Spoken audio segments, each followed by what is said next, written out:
Assalamualaikum warahmatullahi wabarakatuh.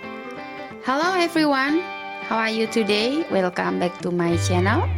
And today we are going to learn about to be. Dalam bahasa Inggris kita sering sekali menemukan kata yang tergolong dalam grammar. Salah satunya adalah to be. Baik bahasa Inggris tingkat dasar hingga tingkat ahli pun akan menggunakan to be.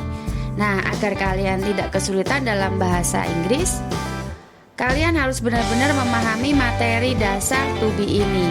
Jadi, tonton terus video ini sampai selesai ya. Jangan lupa like dan subscribe.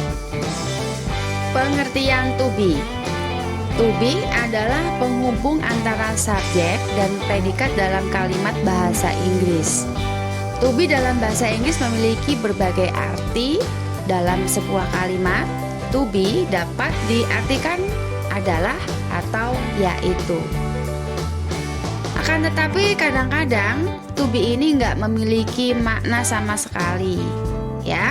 Jadi to be dapat dibedakan menjadi dua, yaitu satu, to be dalam present itu ada am yang digunakan untuk subjek tunggal, yaitu I. Kemudian ada is yang digunakan jika subjeknya adalah orang ketiga tunggal, seperti he, she, dan it.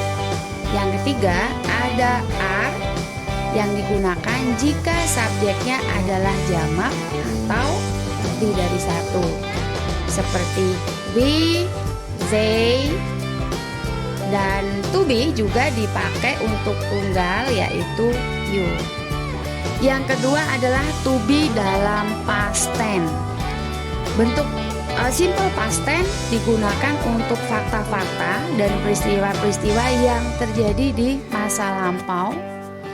Yang dipakai adalah was dan were. Kita bahas satu-satu ya. Was fungsinya seperti penggunaan is, namun digunakan untuk bentuk lampau. Ingat ya, karena ini dalam bentuk past tense. Nah, was digunakan apabila subjeknya I, she, he, dan it. Dan yang kedua adalah were. Were digunakan apabila subjeknya you, we, dan they. Penggunaan to be dalam kalimat. Yang pertama, to be diikuti dengan noun. To be ini adalah sebagai kata penghubung antara subjek dan kata benda atau noun. Untuk fungsi to be yang penggunaannya sebagai kata penghubung antara subjek dengan kata benda, susunan kalimatnya subjek plus to be plus noun. Oke, mari kita lihat contoh kalimatnya ya. She is an architect. Artinya dia adalah seorang arsitek. Nah, is di sini bisa berarti sebagai adalah ya. Dia adalah seorang arsitek. Yang kedua, they are teachers. Ya, artinya mereka adalah guru. Karena subjeknya they jamak, maka to be-nya menggunakan are.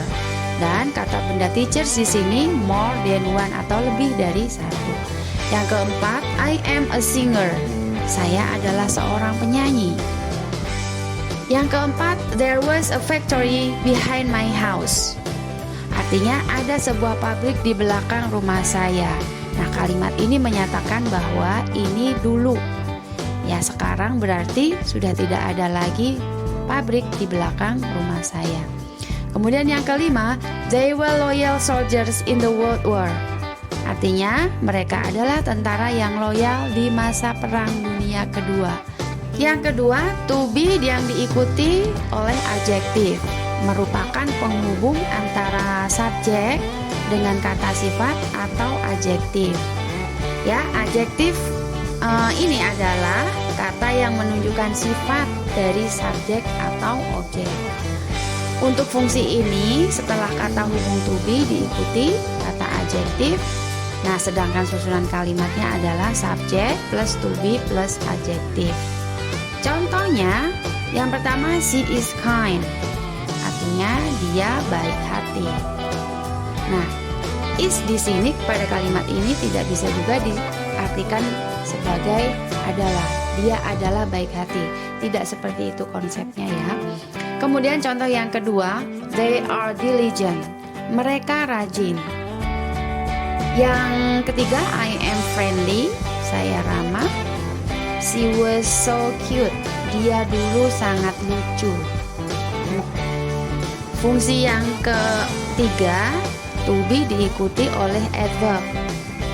Nah, ini sebagai penghubung antara subjek dengan kata keterangan atau adverb. Ya, adverb merupakan kata yang menerangkan tempat dan waktu. Nah, untuk fungsi to be yang penggunaannya sebagai kata adverb, susunan kalimatnya adalah subjek plus to be plus adverb. Ya, sebagai contohnya mari kita perhatikan. Yang pertama, she is at the park. Dia berada di taman. Berarti kejadiannya di sini adalah saat sekarang ya, saat ini. Kemudian yang kedua, they are at school. Mereka berada di sekolah. Yang ketiga, I am in the class. Saya di kelas. Yang keempat, I was there. Saya berada di sana. Bisa kemarin, bisa minggu yang lalu ya. Perbedaannya seperti itu. Kemudian they were not here. Mereka tidak berada di sini. Kemudian yang keempat, to be diikuti oleh verb ing.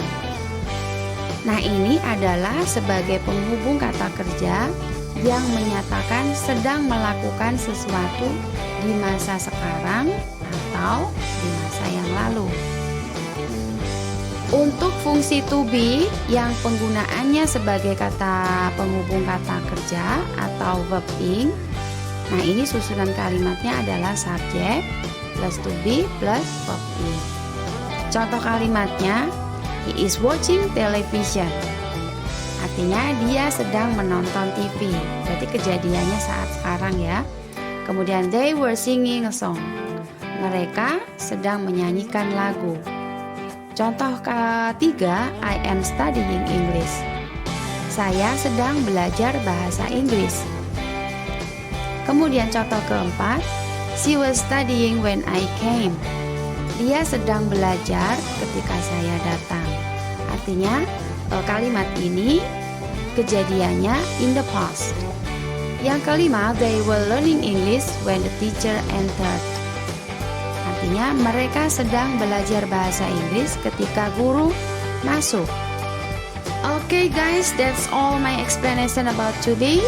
I hope this material helpful for those who learn and teach English. Thank you for watching and have a good ahead. Wassalamualaikum warahmatullahi wabarakatuh. See you to the next video.